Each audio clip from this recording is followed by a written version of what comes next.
Europeans had been coming to the West African coast for centuries. The first were the Portuguese back in the 16th century, but the British weren't far behind.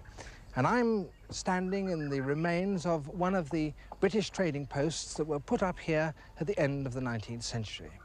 To this place came loads of palm oil and palm kernels, most of which was shipped to Liverpool for making into soap. And it came from the hinterland. At that time, it was a little-known country and ruled by a number of African kings, the most powerful of whom was the Oba of Benin. The first Portuguese visitors had brought back many stories of the Oba's military might and thought him so powerful that they took back an ambassador to Lisbon to be received by the King of Portugal. The Oba was a human god, so sacred that no commoner could look in his face. On the few occasions he left his palace, he was preceded by musicians and leopards, the symbols of his power. He owned dwarfs, just as European kings did at that time. He also practiced human sacrifice in order to sweeten his land with blood. Benin remained almost unchanged right into the 19th century, and then in January 1897, the vice-consul of a British trading settlement on the coast decided to visit the Oba.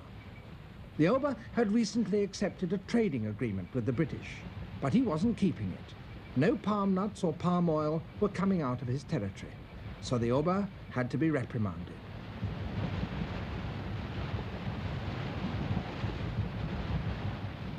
The traditional way to reach the city was to travel up the mangrove-lined creeks of the Niger Delta to the village of Ugoton, which marked the frontier with the Benin Kingdom.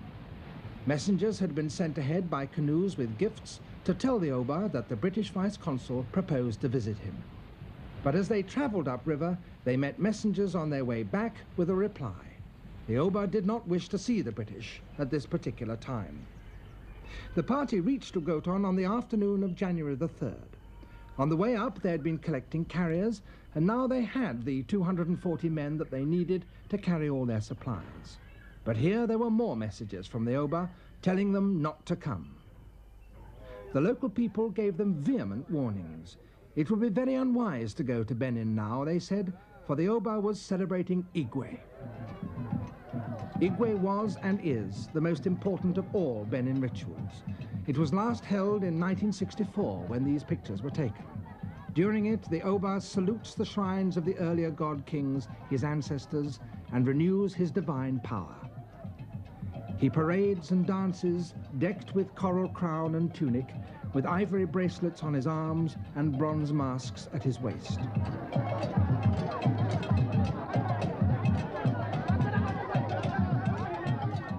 And sacrifices are made. Only by blood may the land be cleansed of corruption and kept pure.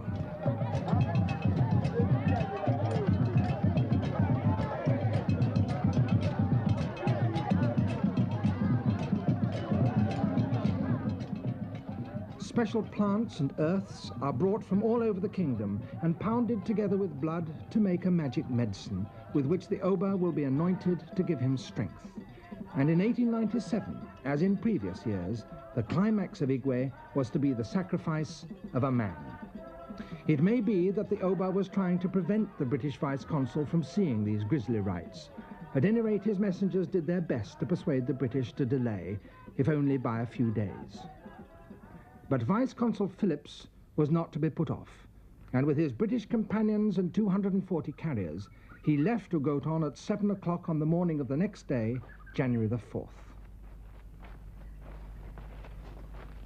Their only weapons were revolvers, and those they packed away in their baggage to emphasize that they were coming in peace. Yet they knew that the sacred and secret rituals of Igwe were continuing in the city even as they marched.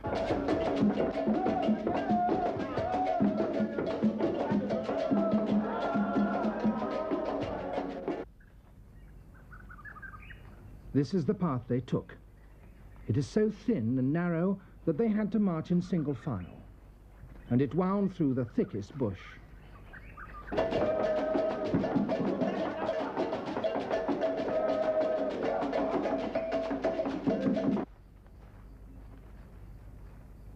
The Benin chiefs, without the Oba's knowledge, had prepared an ambush.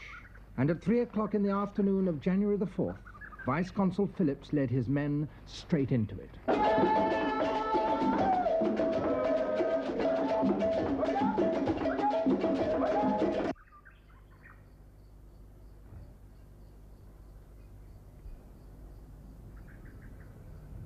Europeans and Africans were slaughtered indiscriminately. Only 2 Europeans escaped. The Benin warriors hunted them through these thick forests and came within yards of them several times. They had nothing to eat, and the only thing to drink was the dew from the leaves. One of them was badly wounded, but after 5 days they reached the river. The wounded man's arm had already turned gangrenous.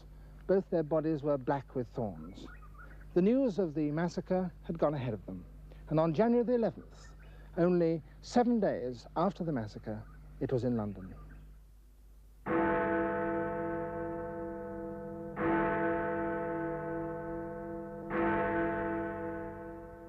A punitive expedition had to be mounted. The British government summoned ships from the Cape and the Mediterranean. Marines were dispatched from England. By the first week of February, 1,500 men had begun the march on Benin. The battle was fierce, but inevitably short. The Bini tribesmen had no chance against Maxim guns and rockets. On February the 18th, after 4 days of sporadic fighting and only 6 weeks after the massacre, the British took Benin City. In the abandoned palace, the victorious soldiers found wonders and horrors.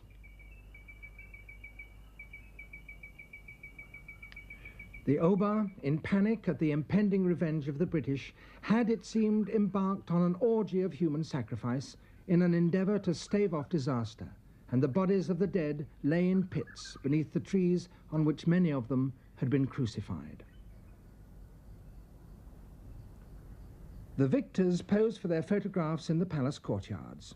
Stacked behind them, objects from the palace shrines that they were to bring back to Britain, either as personal souvenirs or official booty. There was an astonishing number: sculptures of ivory, wooden masks, huge elephant tusks covered along their length with elaborate scenes. But above all, there were bronzes. The finest were of astonishing quality. Was it possible that the sculptors of this remote kingdom, buried in the West African forest, had produced entirely by themselves objects of such technical skill and sculptural inspiration that they rivaled the most accomplished works of Europe? There were many in Europe who were to doubt it. The Portuguese, after all, had once had great influence here. Surely it must have been they who taught the Bini how to make such splendid things.